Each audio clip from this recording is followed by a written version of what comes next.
because if people realize why it's important, why it's solving a problem, why it helps people, they will find a way to research and find the right information. Hello, friends. Welcome back to another Wild User Interviews podcast with me, IVB. Today, I am thrilled to have with me Elena Obukhova, the co-founder of Supermoon. The Supermoon empire is bringing together founders, investors, and leading professionals with a mission to elevate the Web3 space. Welcome, Elena. Hello, everyone, and thank you for having me here. I am so happy to have you. It's been a super long week and it is barely Tuesday, so I could not think of a better thing to do right now rather than talk to you. Yeah, it's for sure. It's a very long week, especially when everyone is preparing for Denver. I'm really scared and at the same time excited for what's going to happen there. Is it a kind of scared, like you're going up a roller coaster and you're probably not going to die and you're probably going to have a good time, but it's still scary, like excitement? Or is it like a different kind of scared? Maybe similar to a roller coaster, but at the same time, there are a lot of things going on in the preparation. So it's also, I would say, sometimes terrifying, scary, because you don't know how things gonna come out. We always do our best and we always deliver highest quality. But what we always scared is to have a gigantic line when it's winter in Denver. And we want to make sure we can manage the experience and the crowd. See, that happened to me. I lined up for over an hour to try to get into an event I did not have a ticket to. And the person that I was with told me that he knew someone who could get us in. Turns out he jumped the fence and ran for it. So he got in, I didn't. And well into the hour, I am pretty sure I've lost like nerves on my toes and feet. I was freezing to death. But what I was wondering was, whose fault is this?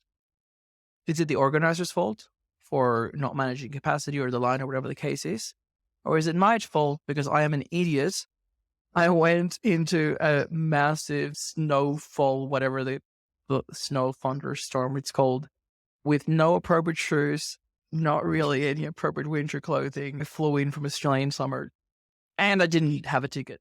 So I think that you may be too harsh on yourself as an organizer. I've been to some of your past events and they're all great. I think you have a great team or somehow you multitask in magical ways. But we may be getting ahead of ourselves. Why don't you start telling us a bit more about what Supermoon is and some of the events that you've held in the past, what is actually coming up for East Denver / near Denver? We actually are the events that always gathering a huge line and a lot of people without tickets trying to get in.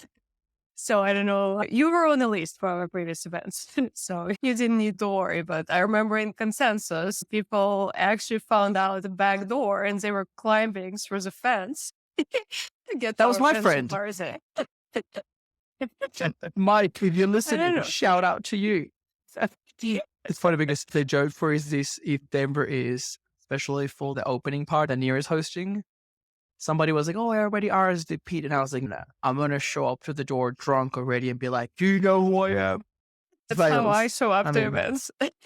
I never have a ticket. Correct. And they may not know who you are, but they should. And if they did, they'd let you in. So let's get back to you and all the work that you're doing with Supermoon.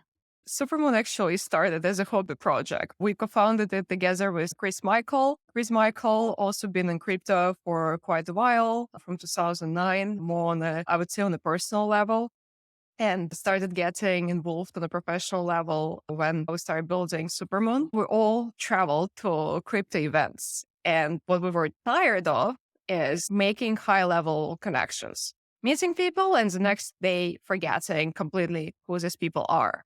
So we wanted to elevate this experience. We wanted to have a place where everyone stay together under one roof and they can enjoy their personal space, but at the same time, they can network and build relationships in the common areas.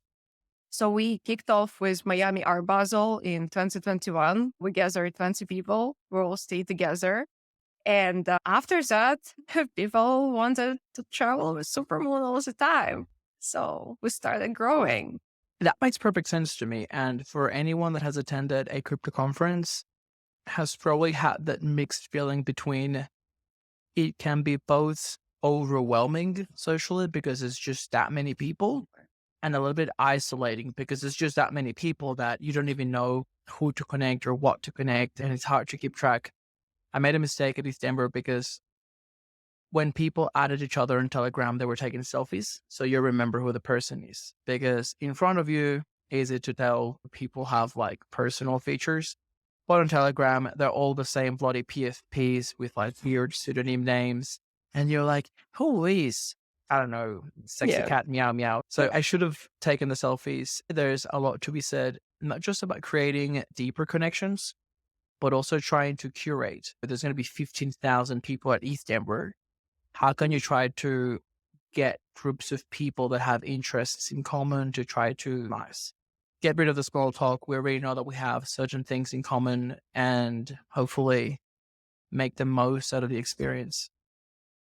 Yeah, there is another problem as well. It's too many side events. People just don't know where to go. And I remember even in Miami, it was so difficult to navigate because there are 40 side events at the same time. So you have no idea where you're supposed to be, where is a good quality event is, and where is a good network or like networking opportunity is. We started also to curate this experience. So we recommend which side events are good, and for what kind of reasons. So if you're looking for funding, there is an event organized by VCs that are looking for startups. If you're looking for partnerships, or there might be an event organized to another company that is gathering different types of platforms and professionals slash C-level executive from multiple protocols and platforms where you can build these connections. So I think curated experience is like a second important part of friends experience. I'm really curious. Maybe you've told me in the past. How did you meet Chris? I met him actually at a crypto event. It was when I just arrived to New York. There was Web3 or like NFT. I forgot what was the event. But yeah, I met Chris and he comes from entertainment background. He's very well versed. I would say like in the similar topics that I personally like to discuss is decentralization, self-custody, more libertarian types. And we had more conversations. But then I saw when he was helping to organize one of my events before, because he was a mess. Like I was never running an offline event, so I wasn't sure about small details. So he jumped in, he started helping us to curate this experience. And I was like, oh, wow, that skill is must have, because if you want to have a quality event, you have to know how to produce IRL events and you have to know all the details that comes with staffing, curating, different, I don't know, like even catering or insurance. That sometimes it's not obvious to other event organizers. But even if you're a small event organizer, you want to think about all little details. It's actually really complicated. I remember when I first arrived in Australia, I attempted a couple of times to host a party. And if you can think of a party hosted by college students, the stakes are very low. It was basically like open the door, share the address, and get alcohol. It was the most stressful experience. The house was getting destroyed. We ran out of toilet paper. It was a huge mess. And that's when I really started to appreciate all the level of detail that goes into organizing an event. If you think of a traditional product, you think of the user flow from A to B and all the steps along the way. You have contextual information. You try to reduce friction. I would imagine that for an event, you almost have to do that user flow for every guest. When they arrive, who gets there late, who doesn't have a ticket, the speaker experience, all the staff, are they trained? Like there's just so many moving variables. Do you enjoy it? I enjoy it and I hate it at the same time. There you go. I'm laughing. I'm always laughing. Because events is a lot of stress. Supermoon is not only about events. It's one part of things that we do, like to activate all the meaningful relationships and relationship building. We're stepping more towards education and more, I would say, taking focus more on helping future generation of founders to build their projects and get access to resources, network, and funding. And events, of course, it's a platform where they can meet and get access to all these resources. Of course, in-person connections are crucial. So yes, that's a part of what I enjoy it. But at the same time, if you see behind the scenes, you will understand. It's crazy. I can imagine. The funny thing is that for this podcast, I messaged Elena like 5 minutes beforehand and I was like, do you have an alcoholic beverage? And she's, I'm not drinking till Friday. And I'm like, okay, I need one. Shout out to BBC, Bogota Brewing Company. The Oh, the podcast is BBC. Is it paying you? No, no one pays me, but I am always looking for sponsors. You're amazed at how good I am at promoting these companies. BBC sales are probably going to go through the roof. This one is meant to have honey. Doesn't taste like honey at all, but doesn't matter. It's really good that you reminded me that the Supermoon stack is actually way broader than events. What I was going to mention, the second element that I like is that not only are you guys playing to your strengths, it may be events, it may be New York City, there could be a few things that you bring from your background.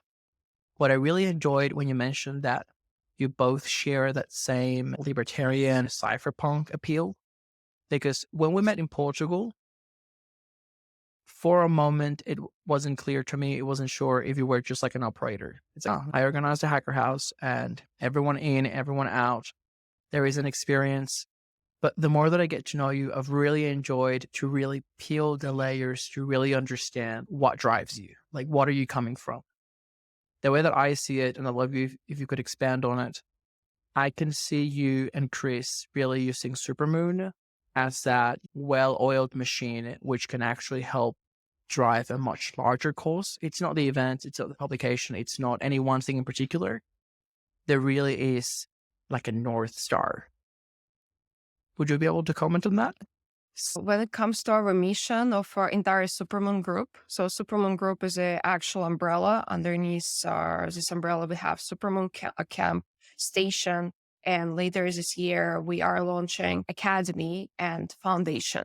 The main mission of our Supermoon group is to help builders and founders to build projects enabling personal and financial freedom. We want to focus on initial value behind crypto and behind Bitcoin when it was firstly created. Whereas we started noticing a lot of people who coming to crypto, they're completely disconnected. I'm coming across people who saying we need more regulations, crypto should be regulated. And for me, that's personally, I always find it a complete outrage. I'm sorry for the strong wording, but it is. And I've been on a panel just like a month ago in New York, and there were two other people.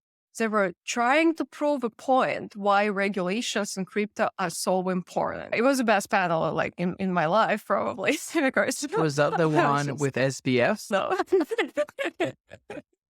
He wasn't there. He can't comment on anything anymore.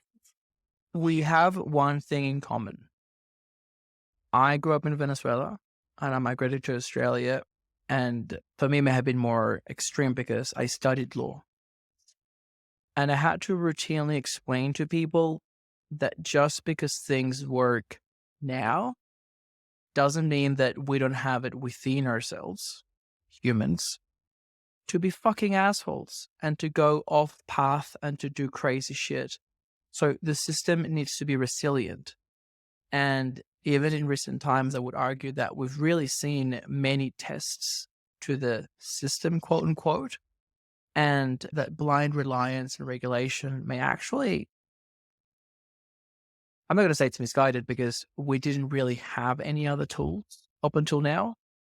But if you're presented with a technology that can potentially improve on that, why would you still try to run back to the old system to limit the new technology reach? I'm wondering if you feel comfortable sharing more of the life paths that make you realize that crypto has a strong role in the future. I know that you've lived in one too many places around the world, actually, for me not to have a strong suspicion you're actually a spy. So I'm not a spy, just for but yeah, I lived in 9 countries and I was originally born in Russia. And a lot of people in Russia have seen and experienced personally that regulations are not designed to help people. They're not working to meet our business. They're just creating more obstacles, or they're creating more complications and more loopholes for oligarchs and rich individuals who are enriching themselves because of other friends, politicians,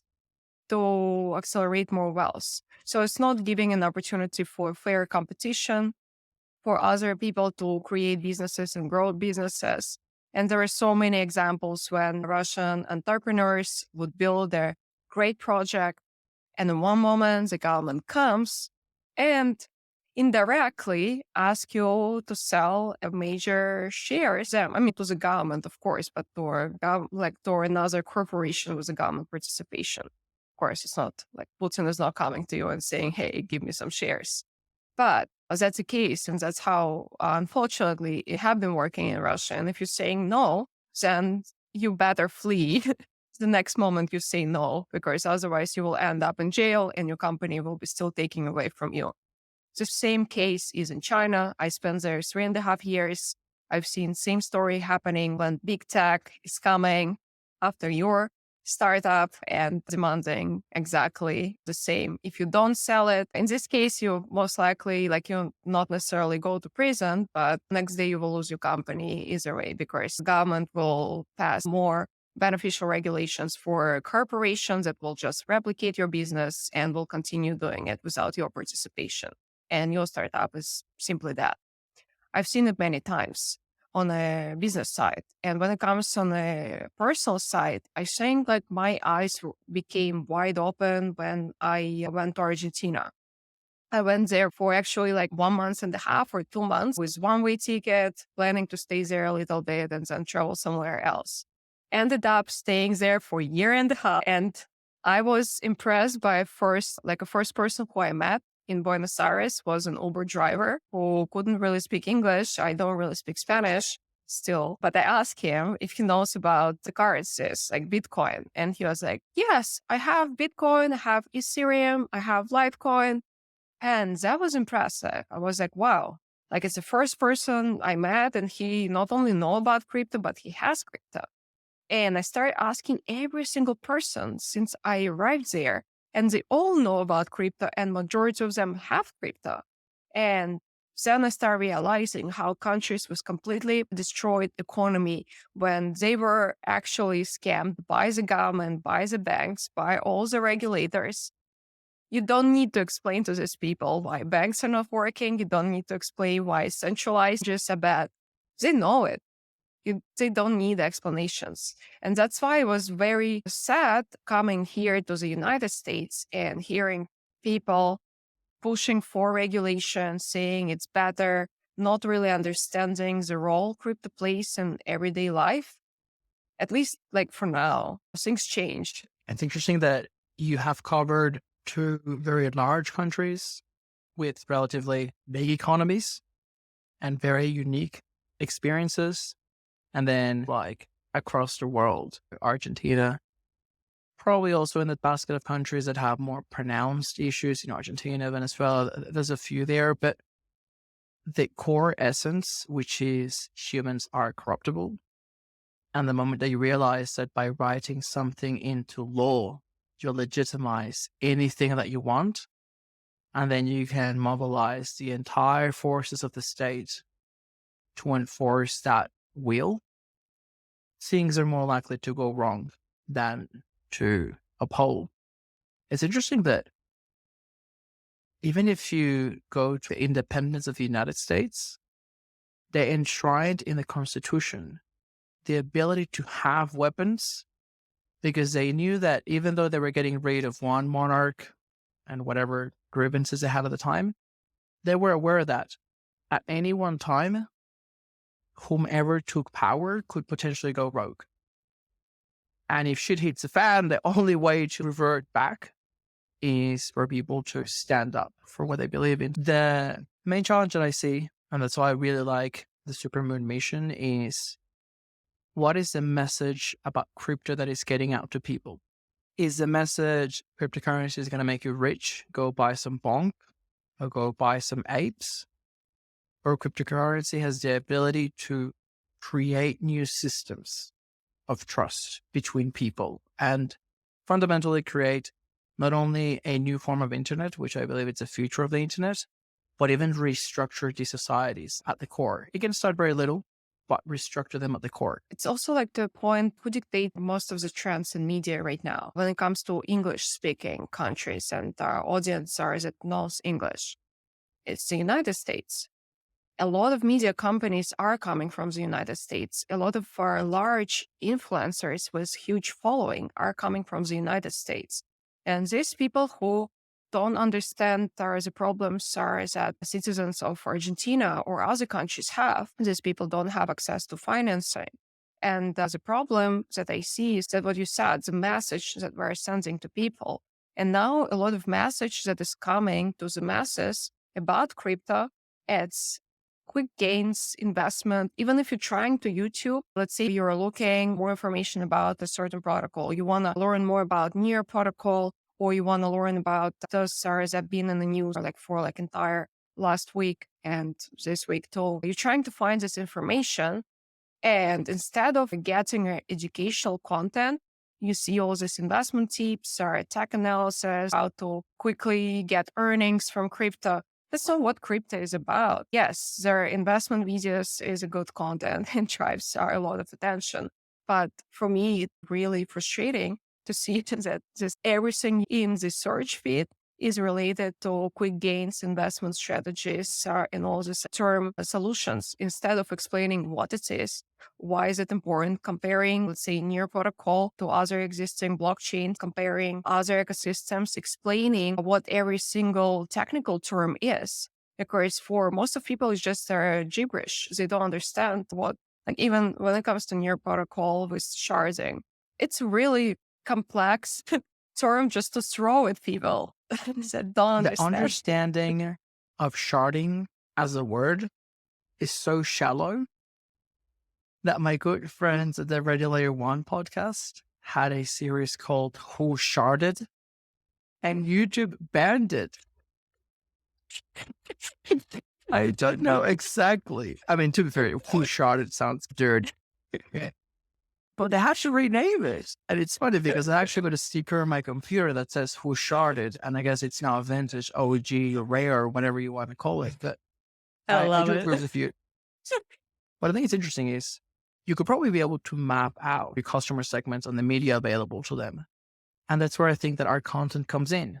Because if we use another example, I know that you and I both consume a lot of content that is richer, deeper. We're both investing a lot of our time and resources into incrementing that type of content. And even though it's not mass consumption by any means, it is interesting to see that the people who are consuming it now really value it. And it is slowly spreading. I'd like to think that with each crisis, we're able to reach another layer of the onion.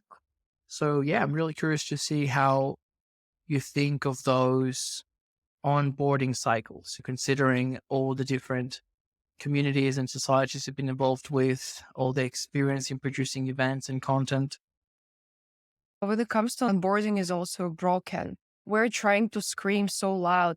You need it. You have to do it. It will help you. You will earn money. You will protect your funds. You will protect your data.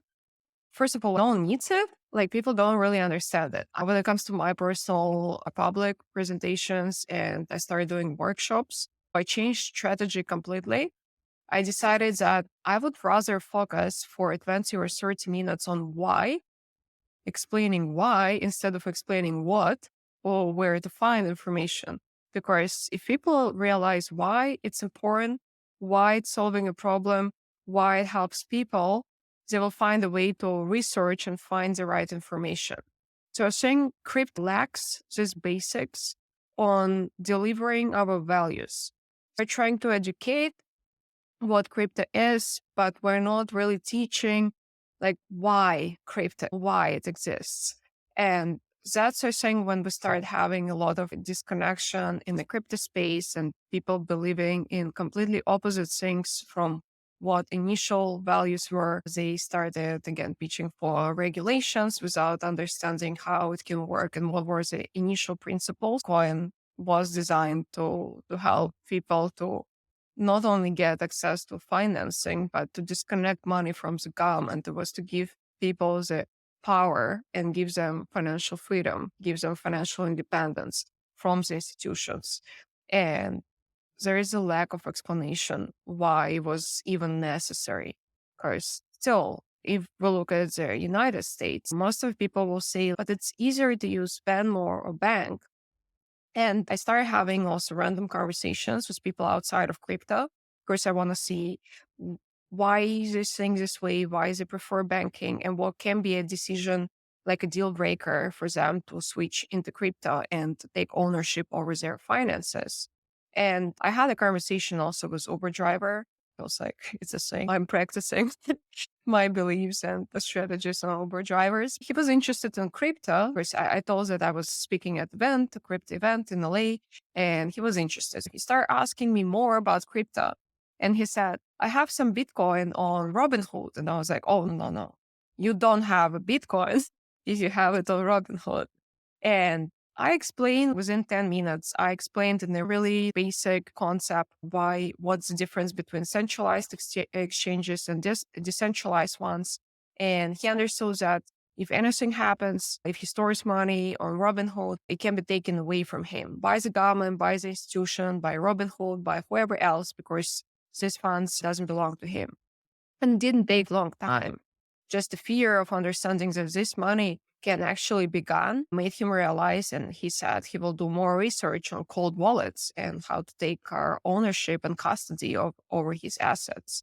And there are a lot of people with these examples and personal need that is there, but they don't really realize what is happening. And there are a lot of buzz around media with FTX as they're trying also to equalize to Bitcoin and equalize to all other crypto. People hear it on the media, but they don't hear an alternative version, and they don't understand that at the same time, crypto helps people to do remittances, and it's the best way for them to send money back to their families.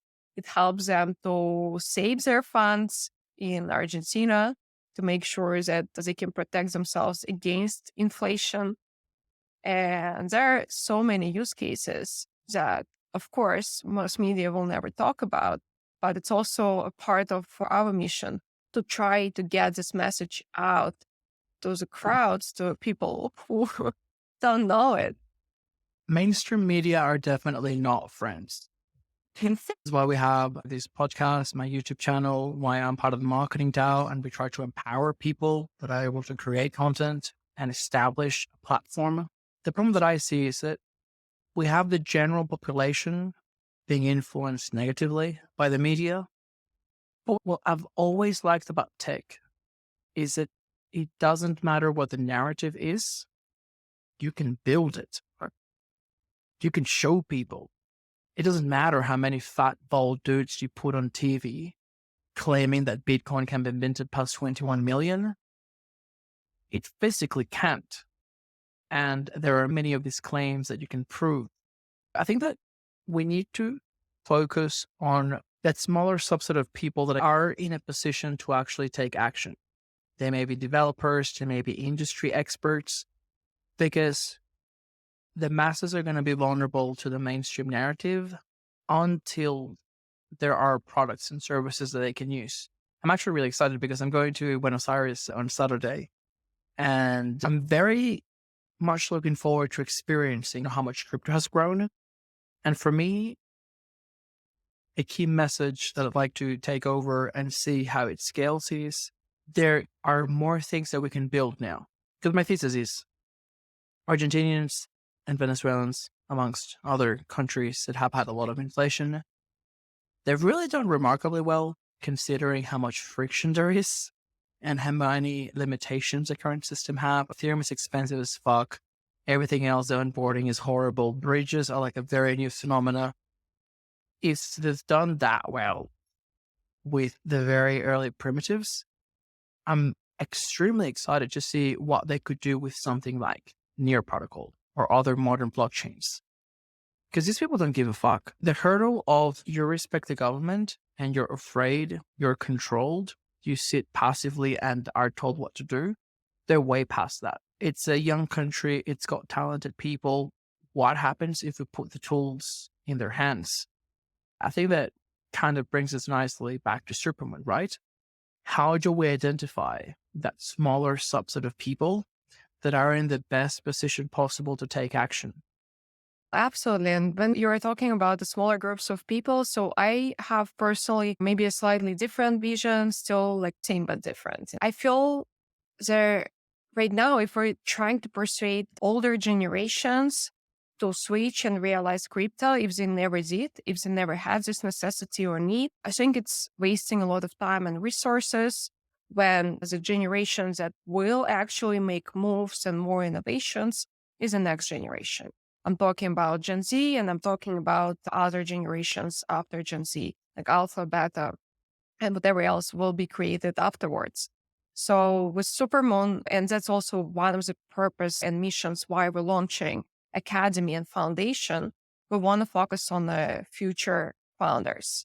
And underneath Foundation, we will have a specifically created Future Founders DAO that will focus on not only educating and providing resources to our next generation of builders and founders, but also explaining the values. Because still, our overall mission is to enable projects to build, to create tools that are enabling personal and financial freedom. We want to stick to this mission and we want to focus on the next generation. Because these people can make a difference. These people will be growing, they will be creating more projects, and they will be leading next trends, creating next trends, not even leading, they will be creating new trends. And I just hope they will be towards freedom. History repeats itself. How can we reconcile that a 70-year-old remembers shit and there's been proper shit during the last 70 years of their life, especially depending on where they've lived? How can we reconcile the grandpa story, as boring and repetitive as the delivery may be? There is a lot of wisdom and experience there. How can we reconcile that with a Gen Z that is full of energy and full of ideas, but maybe, perhaps, because they lack that understanding of history, they are pretty concerningly actually going straight into the exact same patterns that caused an insane amount of struggle and suffering only 40, 50, 60 years ago? Is there going to be a history component as part of the principles component? History is also a very interesting subject because history is written by people, and in many cases by people who didn't experience this history, but trying to interpret this history from other books, other people's experience. And that's when we're creating a lot of gap, miscommunication, and misleading information. There are so many, I would say, articles or historic books that are presenting certain things as facts when they're actually not. So that also comes to how we present the history. I had a teacher, like a history teacher back in the primary or secondary school back in the days. And I really like her approach because she said, we're not going to have a book.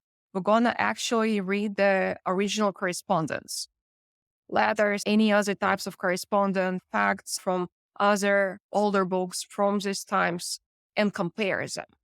And I think when it comes to history, it's very important to present it in a way that is not being presented as a fact and you just should learn it by heart and take it as a granted. History should be as a case study that provokes you to think, and also provokes you to, I would say, even consider that it might be false. You have to think about it. You have to analyze it. And that's a part of what Supermoon started doing, not with the older generation yet, but I think it's an interesting area to consider and incorporate into our educational course is our economy or finance related experiences from the past, way before crypto was existing. We started asking every single person during interview about their personal journey, what brings them to crypto space. And I think all these personal stories create a really interesting and impactful a series of use cases of real individuals. So when you, let's say as a newcomer, will be watching an other individual with a similar problem, exploring crypto and explaining to you what was the onboarding process for this person, it makes it easier for you to understand, relate, and look for ways how you can onboard and start learning about it. So I think that's an important part to learn from older generations, Because if we remember, internet started also decentralized, but somehow people, I think, came in the place and messed it up. And that's exactly the same thing I see with crypto. It's getting completely messed up. Instead of moving towards decentralization, we're moving backwards.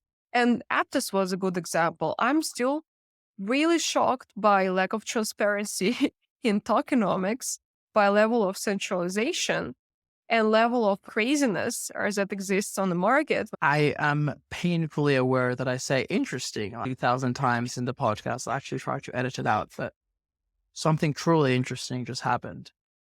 We actually arrived at the exact same point, but we came at it from two separate ends without realizing it. As you were talking, I realized that when I referred about the importance to share the history, I was actually alluding to that lived experience. The 70-year-old man that has lived through things and can tell you things, most likely that history hasn't been captured. And that's actually why this podcast is called the Wild User Interviews, because we want to try to document that lived experience and that knowledge of all the people out there in the field doing great stuff that most likely it's not been captured about. And yeah, we do go for a little bit long, but we try to go that layer deeper because there's just a lot of wisdom that it's not being captured. So I love that you are aware that the winner writes the history books, and you don't even have to be that old. Like the last 2 or 3 years teach you that history is malleable and history is always a tool to justify the future. Whatever you want to do over the next 5 years, if you want to win an election, you want to pass a law, whatever the case may be, they start playing with the order of event, the rationale behind. So they're going to say, look, okay, that happened, but it happened because of A. And you're like, the fuck are you talking about? Every single day up until that event, you were adamant about this very strong other position. So I think that is 100% the right approach. That is the cypherpunk approach. Trust, but verify. You don't need somebody else to write the bloody history book for you. You need to be able to deconstruct and go back to first principles.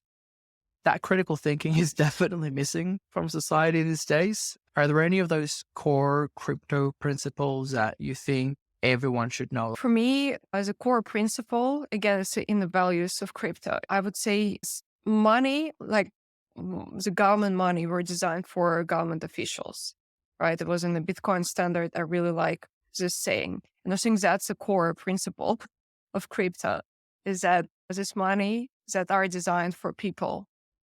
And I think that's like a core ideology, is there separation of money from power.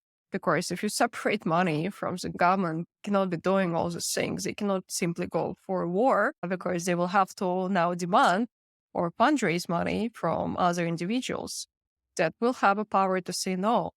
Now it's not the case. Self-empowerment, that's a core principle behind crypto that we should keep. And everything else, like not your keys, not your crypto, it comes afterwards. It comes as a tool. I would say not afterwards. It comes as a tool. It's how you enable it. It shouldn't be a hard concept to grasp. It always comes down to the level of abstraction. I grew up in Venezuela. Our local government is shit. So you abstract to a higher level, which was the USD. And for a Venezuelan, the USD is sweet. Cash is still king. People in Venezuela save in dollars and now spend in dollars. Like the level of dollarization of the country is so high. The government actually introduced a special tax just for transactions in USD. In the strangest of ways, people are now trying to go back to the local currency just to save on the tax of the dollar. Like, it's as bizarre as it may sound, like, strange, a country with 2, 3, 4 currencies and prices and all these very natural ways of doing things and heaps of friction. But at the same time, when you understand what's happening in the country, it makes perfect sense. Why would anyone not do it? The value proposition of doing it versus not doing it is so clear. The interesting thing is that there's always been a top dog at the top of the food chain. In Australia, the lawyers and legal system saw themselves as being that top thing. once you understand that now there is that tech layer that goes beyond borders, not only can you introduce another option to all these developing countries that relied on the USD and by default were very much limited by whatever infrastructure they had available to them. But now we finally have an alternative to that ultimate layer. And it could not have come at a better time because there is a lot of dysfunction within these developed countries. It's been going for a while. That's why Bitcoin is born. Do you remember the image embedded on the first block, the Bitcoin blockchain? I actually don't. I don't think so. They embedded a link to an image of the front page of the Times in the UK. And the title was Chancellor on the Brink of Second Bailout. Satoshi is or was anonymous for a reason. They would have killed that motherfucker, like, no doubt. And for all the false criticisms and challenges of Bitcoin today, the point is he had a vision. We need to escape from this system where cyclically, every 10 years, it collapses, and we reward the people that caused the collapse. And we write the regulations specifically to protect these people. Here, I absolutely agree. Like all these laws, and that's what I also said, like all laws weren't designed to protect the individual. I actually had a funny fact last week. So I was teaching a workshop on data privacy, and I decided to look for some new use cases. So I had also a conversation with a friend about data privacy, and he asked an interesting question. So we were discussing Alexa and how Alexa is doing recordings. And I was like, wait a minute. If you were as a guest of apartment and you're around Alexa device, it must be illegally recording your audio. And of course, I decided to ask ChatGPT about it. So I'm asking ChatGPT, is it illegal? That was really incredible that ChatGPT is trying to put, in this case, like trying to blame a device owner for that. And I'm saying, wait a minute, how is it a fault of a device owner? A device owner is not recording this audio. Device owner is not storing this audio. And according to the law, there is Electronic Communications Privacy Act in the United States that actually saying that operator, in this case, Alexa or Amazon, would obtain a consent from every single person they are recording. And they face so many lawsuits over that. Of course, there is no public outcomes. I'm pretty sure it went for a settlement and Amazon has continued doing it.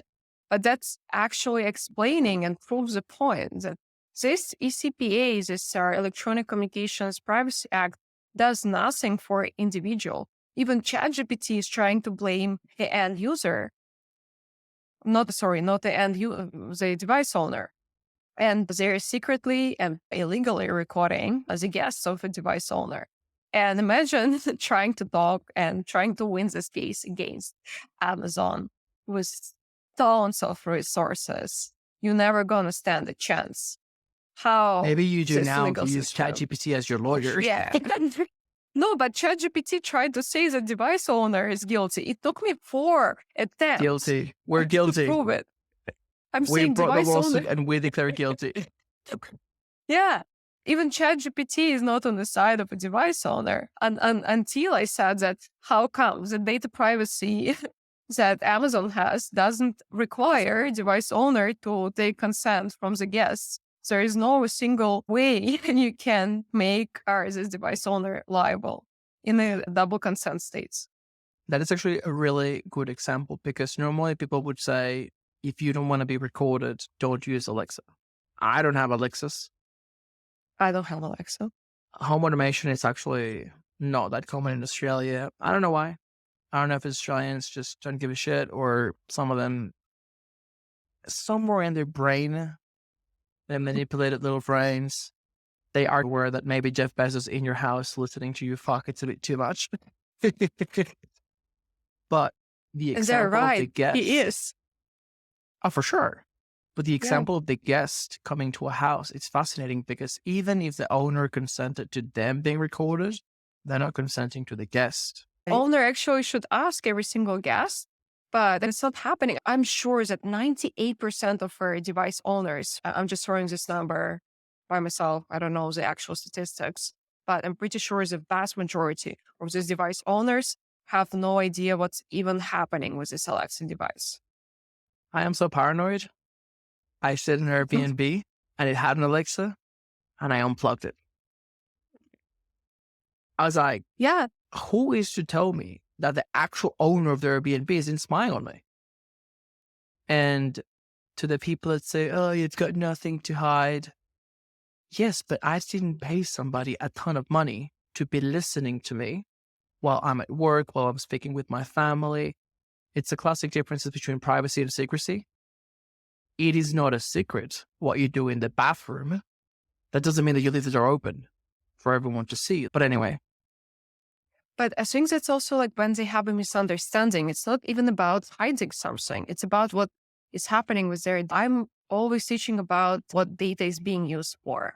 And I like to bring example of China, where I think they're doing amazing job on collecting data and using it for manipulation. They're just the kings of how to collect data and how to manipulate every single person in the country. Personally impressed, and obviously I don't like it. If you are abandoning your data for no reason, the institutions have enormous data points in order to manipulate you. And it's not going to be about, as I'm sending you some message like spam and asking you to vote for a certain candidate. It's about them placing a product, maybe an advertising on the way to your job that you will just see and never realize. It might not be even political, but it might have a message that will, like, that you will internally connect to a political message. Then it can be certain conversations around you. It can be certain stories on your social media that cumulatively changing the way you think. And you will never, ever even realize that you've been manipulated. That's the beauty of data. I've got a crazy example, and this is at least 8 years old. And this is not a sophisticated operator. When I was at university, I got a job for a program. It was a support program for students that were their first in the family to attend university.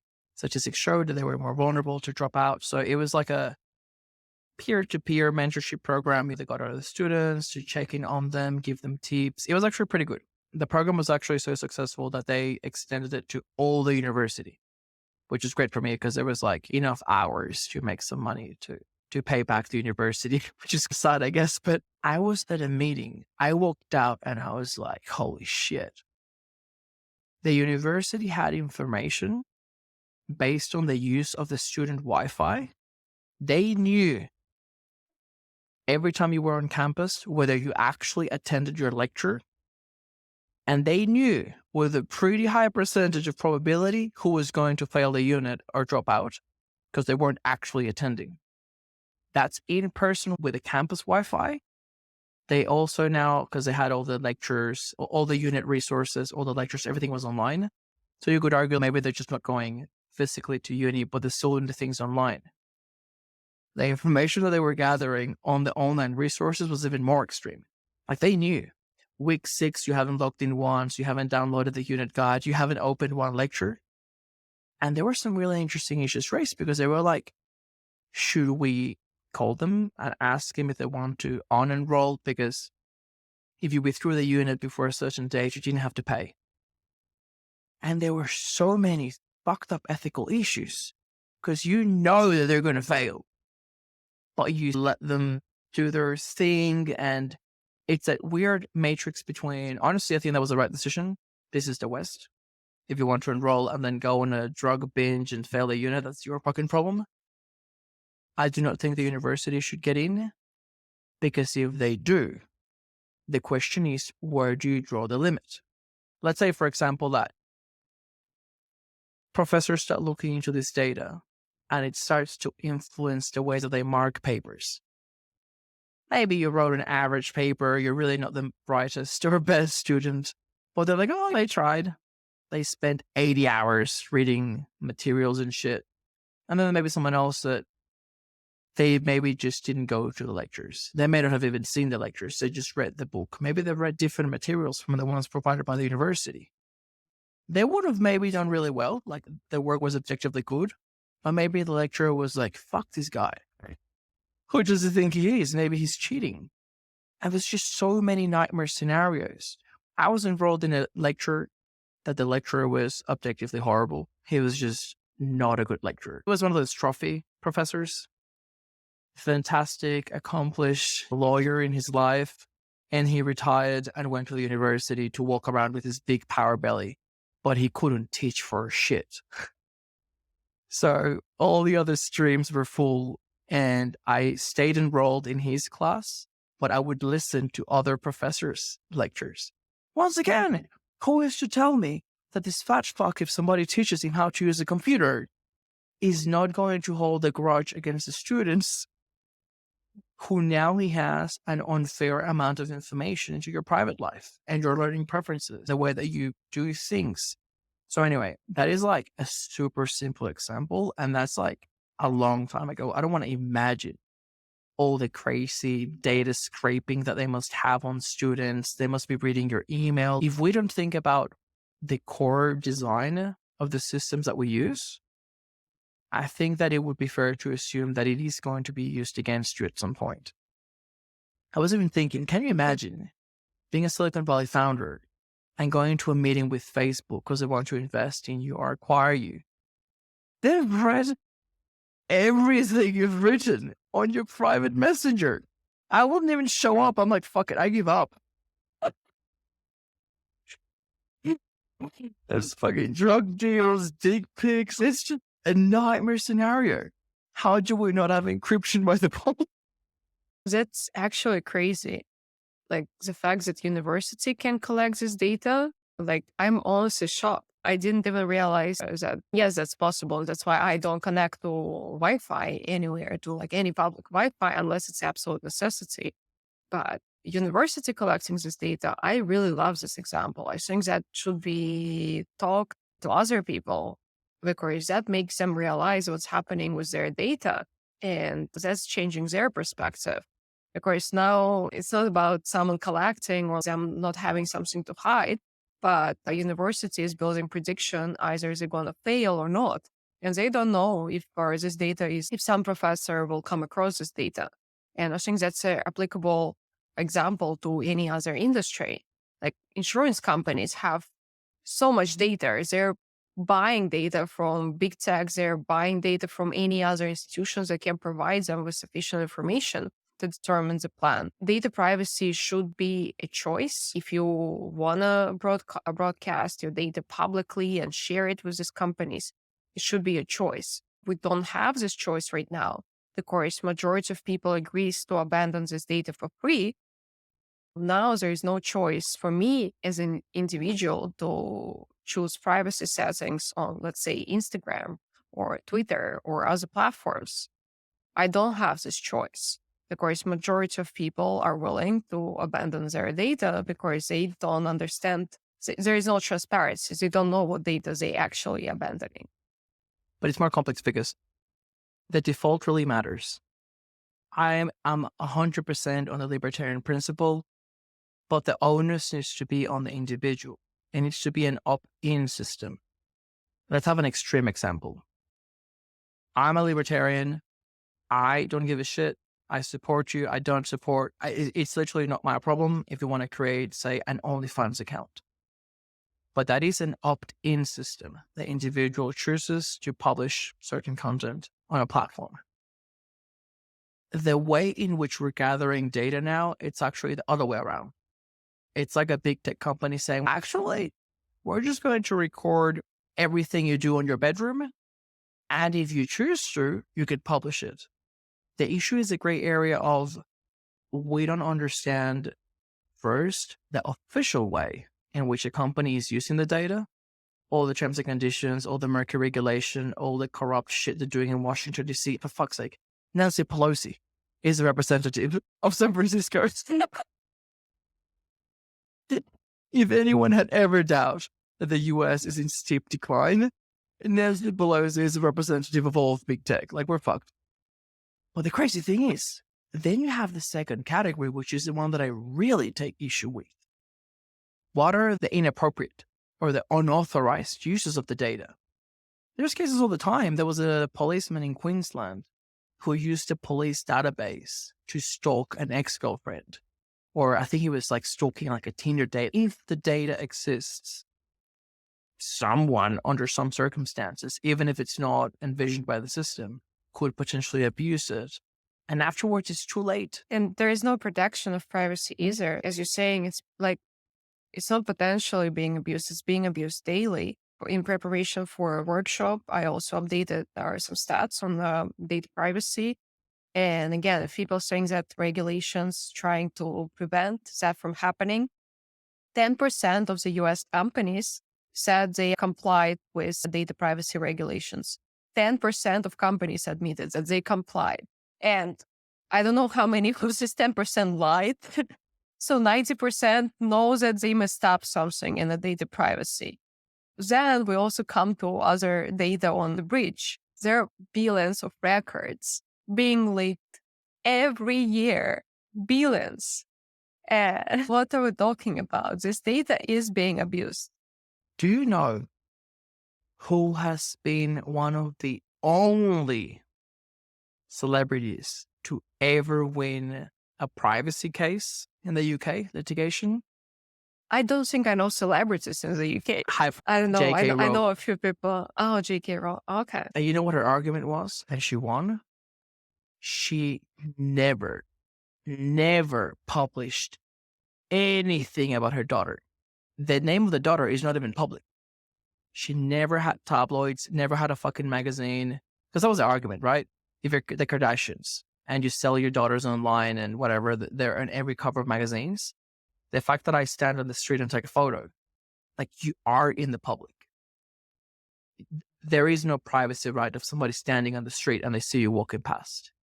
But J.K. Rowling never, to this day, I don't even know how old the daughter is. No one knows how she looks like. She's been properly like guarded, and she fucking destroyed people that tried to dig up the information. I have to look into the details of the case, but it was really interesting because there's probably a message there around you need to put the power on the individual.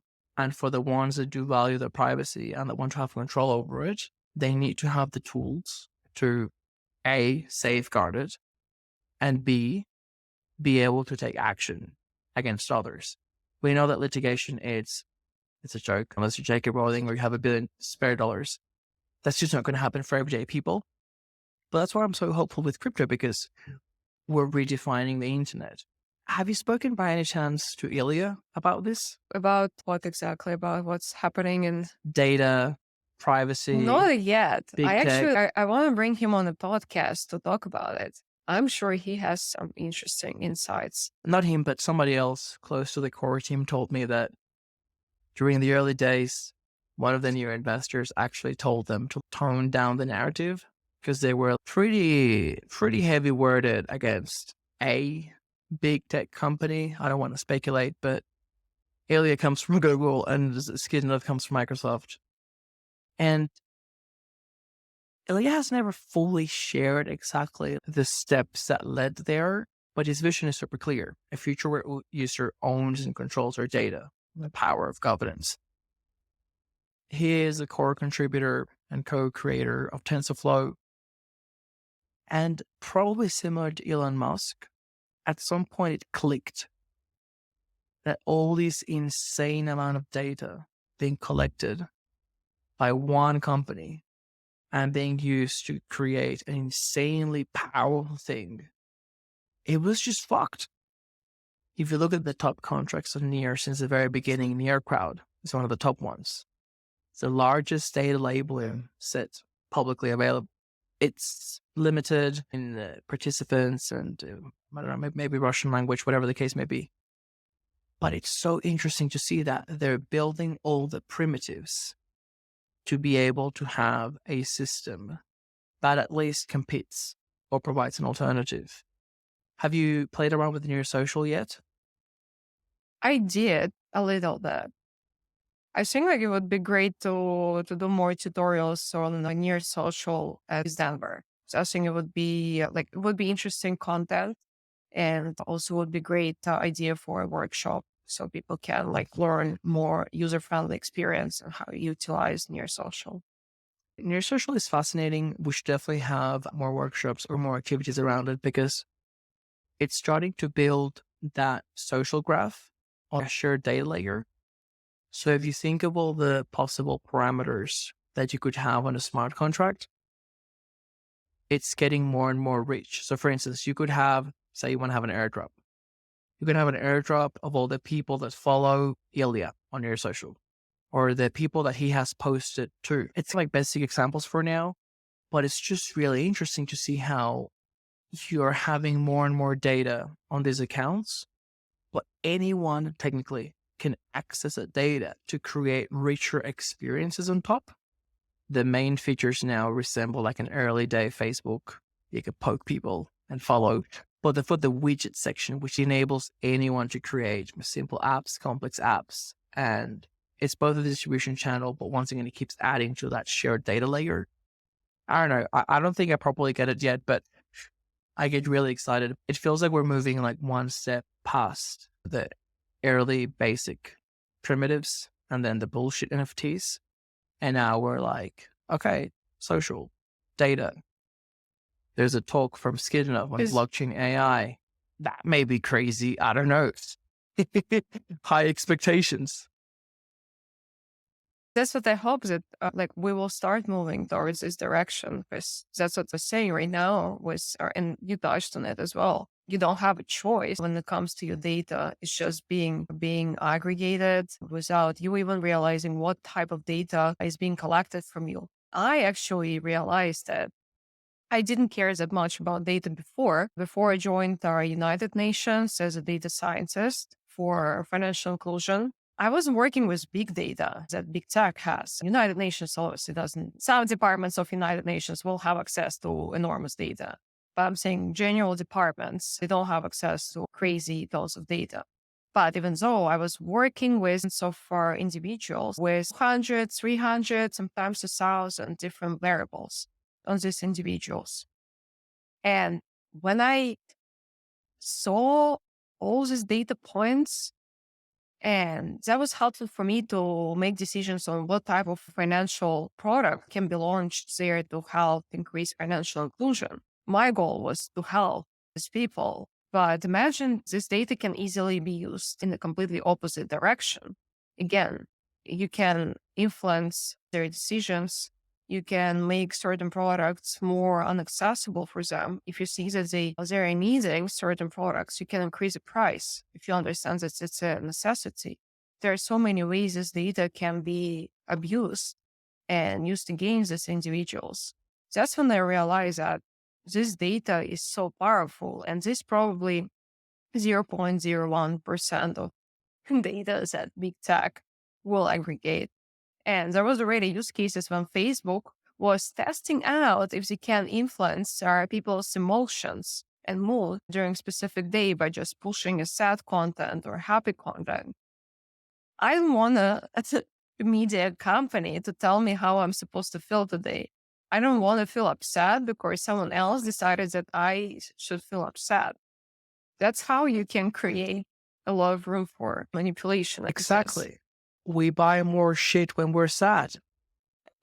It's true. I know what you mean. That's why I love product design and why I try to send the message to empower people or inspire people to spark their imagination on what we could build with Web3. Because every single feature and detail, and you can nudge people. And I think that Web3 really changes the primitives.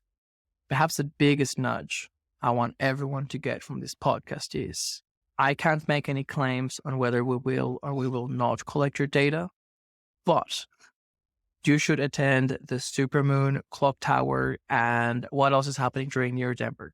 Give me all the alpha. I know that I've already booked it and I'm a VIP everywhere, but I want to hear it from the source. For those who want to jump through a fence at our events, it will be hard this time. Because we have a 3-day event at the clock tower on top floors. So you will have to actually climb the tower. Probably get a helicopter or something, If you Spider-Man can suit. manage to come, come by helicopter, so we can probably let you in. If someone has a creative way to sneak to our clock tower, you're welcome. Unless you're willing to climb or find this way, you apply through upside, submit your God, that information. goes on the record. I don't want to imagine what people will do now, but okay, so there's applications on the website. What's the Yeah, we have capacity application like? on the website. We have capacity 90 people at a time. Overall, we expect to have from 1,500 to 2,000 people throughout 3 days, because it's 11 hours each day. We have a very interesting hour. Every day we start with an open microphone podcast with Supermoon members. So if you're a Supermoon member, you can hop in, chat about your crypto journey, share perspectives on issues that we will be raising. And that's going to be also data privacy, decentralization, governance in a crypto and Web3 space, and any other ideas, any other outrage that we came across. You can hop in to Open Microphone Podcast and share your story. It's educational and engaging. It's going to be daily. After it, we're going to continue with workshops, panels, and of course, our social events where people can mingle. Apart from that, we have Supermoon camps where you can actually stay for 6 days together with other talented professionals. You would need to apply. We are starting to onboard people outside of our members very soon. So the earlier you apply, the better, because we give priority to early applicants. On top of that, of course, the big one, the Near House. Near House will gather 20 developers, builders, and founders who will stay together in one house. And at the same time, in our Discord channel, we will be doing Near House behind the scenes. So if you have any questions about Near protocol, you want to learn about anything Near related, you can ask from the best, the brightest from Near ecosystem.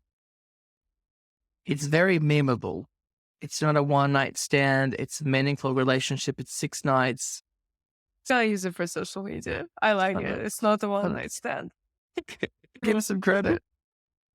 Anything as long as you don't record me snoring at night. Oh my God. During the New House in Lisbon, I was so tired one night. I literally fell asleep like this on the bed with my laptop on.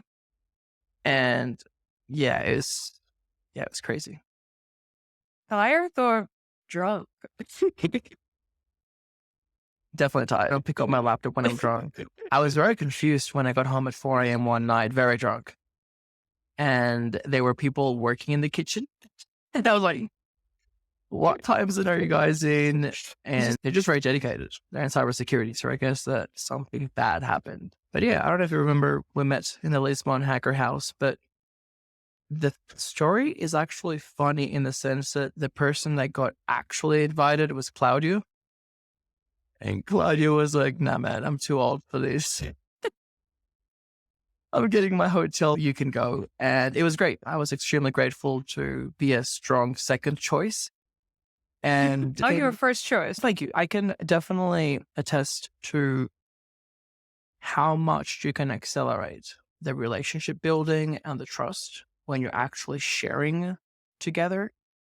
And even though we were most of the day at the conference, in and out, I can probably count at least 2, 3 with you, but definitely closer to 5 or 6 people that I would now count as close friends in the ecosystem. You probably know one of them out in New York, and it's just great. It would have taken a lot more time, or maybe there would have been an acquaintance online because they post random weird stuff on Twitter. But when you actually get to share, it's amazing. Maybe it's because I spent so long working remotely from Australia. I really value having that human connection now. We are working together and we have this mission in the ecosystem, but sometimes you just want to be like a person and you share a meal. And there is so much value that comes from sharing outside of the official agenda that in the most interesting ways always keeps coming back to unblocking new opportunities. It could be 2 days later, 2 weeks later, 2 months later. Not only is Supermoon going all in on East Denver with like camps, but there's going to be a near dedicated house. I'm actually really curious. How does the dynamic work? So for the normal camps, anyone presumably from the Ethereum ecosystem or Web3 community can apply, and the near house is exclusive to near builders, or how are you managing those two settings? Yeah, absolutely. So for Supermoon Camp, we are agnostic. We are selecting candidates carefully. We have usually a combination of founders, builders, and investors. So it's more, so if near house is more dedicated to builders and will be more technical. Supermoon Camp focus more on networking and relationships. Even though near house still focus on relationships. So that's what you were describing. Our main goal is to create trust and help people to build friendship. Just near house will be more technical.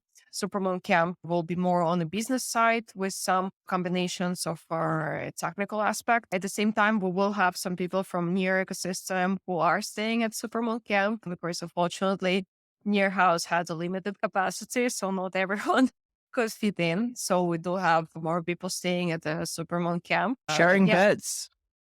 It's a polycule. We had to ask so many people if they're okay sharing a room. So we actually fully packed. We have our one room with our 3 founders and female builders. We were really fully packed for near house. Every bed is being utilized.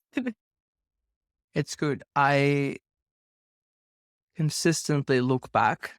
I pick up like the most random like points in time, and it doesn't matter when I place the compass. I'm always perplexed at how much the near ecosystem has advanced. Like I was just reminiscing on like the last ETH Denver. Paid for my own flights. I stayed in a hotel with Claudio. He had 2 beds. And I was walking around sharing had near names, onboarding people. And in hindsight, there really wasn't that much near. There is so much more this time around. And I guess that last year they did have the near lounge and we had talks, there was food. I honestly felt at home. I was like, yes, near has a presence. There's not that many of us. And there was a ton of stuff from the Ethereum community and other ecosystems that went to Harmony stuff and other projects. But this year,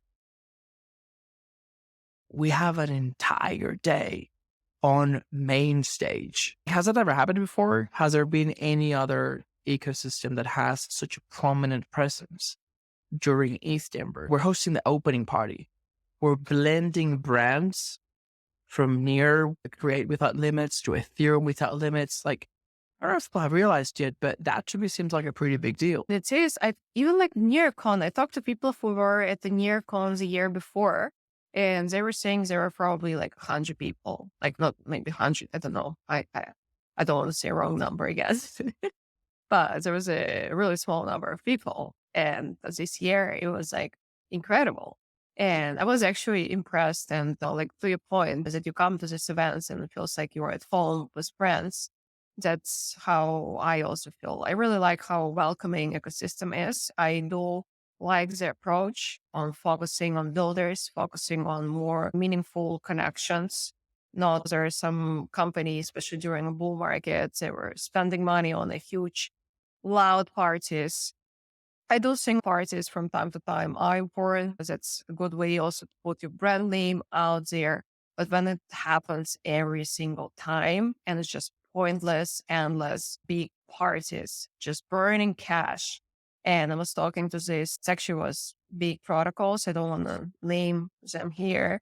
God, I was talking to Name Sam and shame. afterwards. Name and shame. I don't want to shame anyone. They will No, I'm listen, kidding. they will understand. I think like majority of people will understand what I'm talking about. And they've been saying put a that, few in mind. they're not spending money this year on events. I was like, oh, wow. I wonder why. So It was a weird flex. That was the downward spiral that inevitably led to the crash. We were flexing on that abundance and arrogant. Even big tech, this is not unique to crypto. The flex for a lot of the big tech companies was headcount. Google hired 20,000 people in the last 12 months before the reduction started. So they fired a lot of people, which is horrible headlines. And I really do feel for those people missing out on those really juicy packages. But the articles that I've been reading are insane. Even after the heavy layoffs that they've had, they're not even back to the original amount before the last wave of increases. That's why I feel like the fair market is great, because we go back to the origins. Parties are good if you have the money, if the people are in the city, etc. But I do agree that some people, maybe potentially, they lost that North Star of we get developers by getting them excited about the technology and by providing opportunities for them to get involved. And that goes through every skill in the ecosystem, not just by getting them really high on edibles and bringing in JTS though. Cannot confirm or deny, but there were some stories. As far as this, were crazy. That's why we made a decision with Supermoon that we are not doing Miami this year and might not be doing Miami next year unless something changes, because every time we were going to Miami, it's just a big endless party. And you do some good business connections. I'm not saying that it's just only parties, that there's so much noise, there's so much lack of, I would say, seriousness, like when people would prioritize important communications over just mingling, partying, and doing nothing. When we talk about, and DEFCON in Bogota was actually really impressive for me. I met a lot of connections from different locations, from Europe, from Asia. They all came to Bogota. And I knew that these connections who came, they're representing really serious VCs.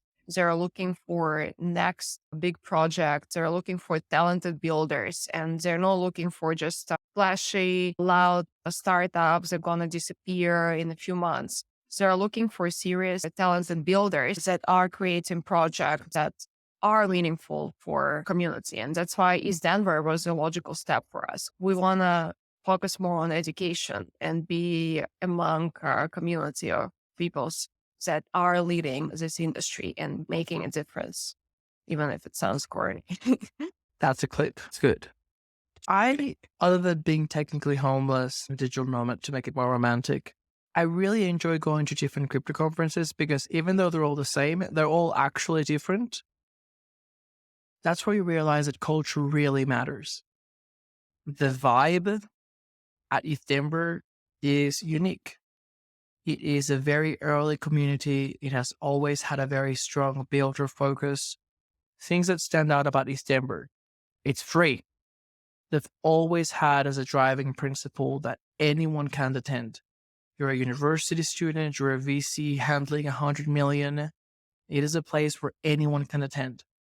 They put builders first. To describe the venue last year, it was the first time I attended and I was flipping. I think it was like a car park or something. The entire building was conditioned for the conference. It felt like Disney World for geeks. The bottom floor was the main stage, and there were entire floors of the car park that were for builders.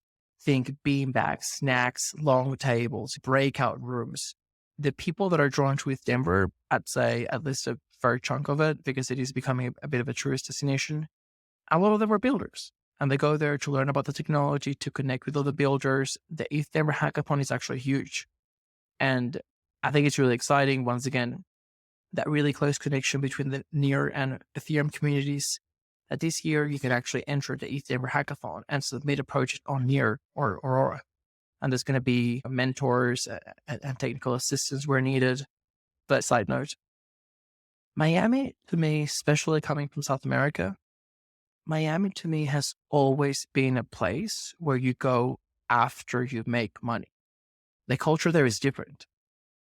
It's more lifestyle. You're retiring there. You made a lot of dubious money in South America and you make it there. Like, you go to Miami to have a good time. And even if you're a normal person living in Miami with a job and shit, that is definitely not the case in Art Basel. I didn't go for that reason. I was like, I don't own an ape. I don't own a CryptoPunk.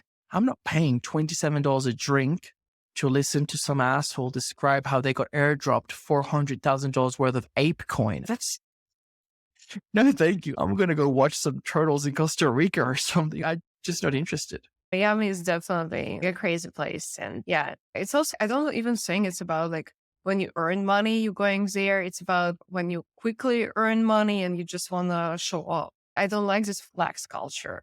It's actually an even worse category. People who don't even have money. Yes. People like they're just renting, like you're renting Lambo for one day, you're like renting like it's just a renting culture. You're renting a mansion, Lambo, and like for a couple of days you're like a Yeah. millionaire. But you are not. And You, that's what I don't like. Yeah. you own one suit in a really weird color, and then you're pretending like you have money, but you're actually just going into debt and hoping somebody buys you drinks. It's weird. And look, don't get me wrong. There are very few weird things in crypto that I don't enjoy because to me, it's just like a new experience. But JOMO, joy of missing out, Art Basel, it's just not for me. Things that I am looking forward to. ETH Ember, obviously. ETHCC in Paris, I missed that last year. Korea Blockchain Week, I was able to attend. I loved it. I actually want to go again this year, but spend more time before and after. NearCon, who knows, maybe Portugal, maybe somewhere else. At some point, I have to go back to Australia, so I'd like to get the community there a bit more organized. And even the smaller events, like that near Hacker House that we went to, I thought it was great. It was small, but you get to know people. And I think the more of those events, the more traction that we can start to see in the communities. I feel like you're gonna be getting an annual Supermoon pass because we are going to be at Paris. We are going to Korea Blockchain Week. And I'm going to be organizing a special experience because I lived in Korea for almost a year. I'm going to be organizing a special local experience to for people to learn Korea. There are people that oversell and underdeliver. I think that you and Chris undersell and overdeliver. I've always appreciated that you guys are extremely humble, down to earth, put community members first. I guess that there's never been a shortage of demand. So there's no need to shout from the rooftops like the community is strong and growing organically. But I think that you've just given me a glimpse of there is an edge to having traveled around the world. And there is an edge to having built networks in these locations so that if you're only spending 6 days in the country, you really maximize. Because that happened to me in Korea. I spent the first week literally crying loss. I didn't want to leave my hotel. I struggled badly. By the end, I was enjoying it and I did want to stay longer, but that's when you see the value of, okay, where is the community? What are the experiences? Supermoon to the moon! Yeah, Supermoon to moon and Supermoon going international. Finally. Briefly, because you've mentioned it and I am embarrassed that I don't know. Can you let our listeners know how the Supermoon membership works? If people are interested in joining, what will be the call to actions there? If they're interested in attending some events, but maybe they're not staying at the camp or near house, can they go to the Discord, the clock tower? How can people get involved if they like what they hear? Absolutely. For Supermoon membership, you can actually go to supermooncamp.com and there's a separate section for membership. You can click on membership. And so how membership works, it gives you access to our resources, to our community. We do work, like we have a tailored approach in communicating with all our members. So it means if you need something, like you want to get access to specific resources, either it's a funding opportunity or in other companies that you're interested in partnering with, you're interested to learn about the impactful events or that will be happening throughout the year, you can reach out to us. We will help navigate this experience. Later, we will have more structured resources that you will be able to access with your membership and learn, read through. For now, you can reach out to us and we help you to navigate through. Membership comes with a few important things. So this is an access to resources that I mentioned. It comes with their speaking and media opportunities. We do run Supermoon Station. It's our media company. We are starting officially with new shows that will be launched on Supermoon Station. And you, as a Supermoon member, can join us either as a speaker, as a host, or as a contributor. You can submit a guest article, you can submit an interview, and many other things that will be open to our wider community. You also have priority access to Supermoon camps. So you will be able to onboard and know about Supermoon camps before anyone else, before we start onboarding other applicants. And later, Supermoon camps will be restricted to members only. On top of that, you have access to our events. So you will have this opportunity. You also will be notified about our event first, and you will be prioritized. So everyone else for our wider events that are not members only, all members will be onboarded first. They always will be prioritized, and they are guaranteed access if they apply early. After all members, we will be going through applications. So it gives you access to resources, network, connections, and media. So for things like Supermoon Camp in Denver, which is in super hot demand, for the Clock Tower in Denver, which was established, there is so much demand you may have to actually like parachute off a plane to crash. Members will be getting priority access to those places. Yeah, and there's Brilliant. also have a priority line because it's a limited capacity. So for members, it's always a priority access. And how much does the membership cost?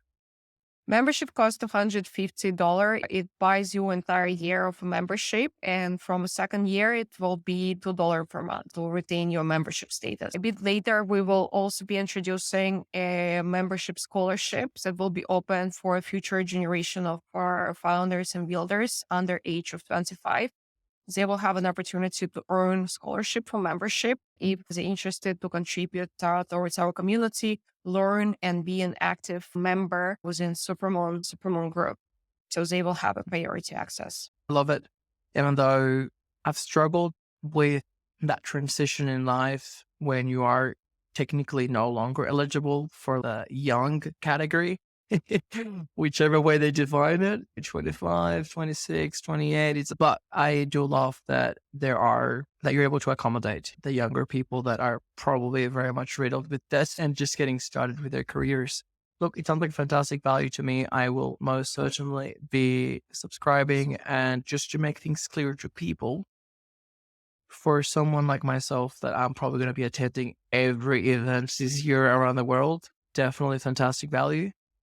But even if you only attend one or two or a handful, it's still really good value in my eyes. When you think of the connections and all the value that can be unlocked from that, it's just really hard to put a price tag on it. You can correct me if I'm wrong, but it seems to me like the price tag is more linked to the cost of running these events.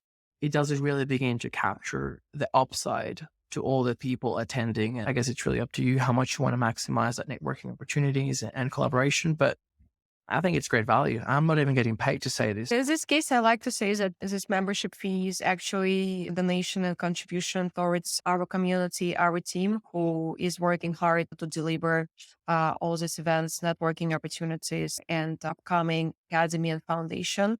So it's also a participation to help us to facilitate all community-related activities. So it's not only about you participating within this community, but also you supporting community and the cause. And again, our mission to bring financial and personal freedom and help founders build projects or that are moving towards this mission. This is what membership is about. And there will be even more opportunities added. If you're a member, you can also host your own event and you can ask Supermoon to help you to promote this event or to help you to boost this event, coordinate other activities. You can also just say, hey, I want to organize a hiking tour for 15 people after East Denver. You can do that as a member. Like Korean barbecue for me, but Korean barbecue, whatever you want. So we give a lot of freedom and we want to make sure we're there to facilitate other activities that are important for relationship building, that are important for the projects. And yeah, again, that's what membership is about. that's actually a much better selling point. Supporting an initiative that you like. We've seen some bad actors recently, but even if we didn't have that sharp contrast, it's just the reality of getting things started is hard. And then you have Supermoon helping it grow, but also the fact that Supermoon makes it easier for other people starting projects. So it seems like a win to me. Elena, thanks so much for all the work that you're doing for the ecosystem. I know that you have been extremely busy and it is getting late in New York City, although technically it is the city that never sleeps. New York sleeps a lot. Yeah, in winter. Every time. After Hong Kong, Korea, New York sleeps. What about Moscow? I think Moscow is more, I would say Moscow never sleeps compared to New York. It's been a long time I haven't spoken with her, but we started together back in the day. She was from Moscow. And I have no idea what the context was, but she was like, Alex, Moscow is a city that never sleeps with the same person twice. Yeah. You said it before, I remember. I was like, oh my God, what does it even mean? I don't know. I've never heard that one. But Moscow never sleeps. Maybe it says more about her than the city, but whatever, who's judging? Helena, it's been a pleasure. We're almost at 2 hours. Does it feel like 2 hours? Because I feel like it's been No. 20 minutes, if any. It was really amazing time. We discussed so much. Like we covered on like fun part. We covered intense topics like data privacy. Went into all like political things, discussed near ecosystem. I think it was really amazing. Thank you so much for inviting me. I think it's the only way to do it. You need to have the personal aspect, like it's a human. And I really want to make sure that we have, yeah, sure, Ilya, Shevchenko, there's like maybe like the technical leaders, the core team leaders, but that we're also able to put a face on a personality and to really elevate all the other builders and people doing great work. And people are drawn to different, it could be community, it could be product, could be whatever the case may be. Because if you think about it, the Ethereum community has had, 7 years plus, and these communities have developed organically. We're starting from scratch, and I think it's great to enable people to show their human side, to show the principles and go deep as to what drives you, to show the actual product or how it's all being translated. I never really plan it, and sometimes it's better than others, but I think it's been great. I think you're amazing, and I am honored that you came on the pod. Thank you so much. It was a fun time. I would love to have more conversation with you also in Near House. We can have a big podcast with other founders from Near House. First one of many. I'll see you soon. See you soon. Have a good night. That's the end of another episode. As always, I just want to thank you for listening because, let's be honest, you are amazing! And I also want to remind everyone that everything contained in this episode is for entertainment and educational purposes only. Nothing on this podcast shall be construed as financial, medical, or any other type of advice, and you should always consult with licensed professionals before making any financial decisions. Make sure that you like and subscribe so that you stay up to date with the latest episode. We've got a steamy hot pipeline of guests that will keep you entertained right through the bear market. Stay safe out there, and I'll see you soon. Bye.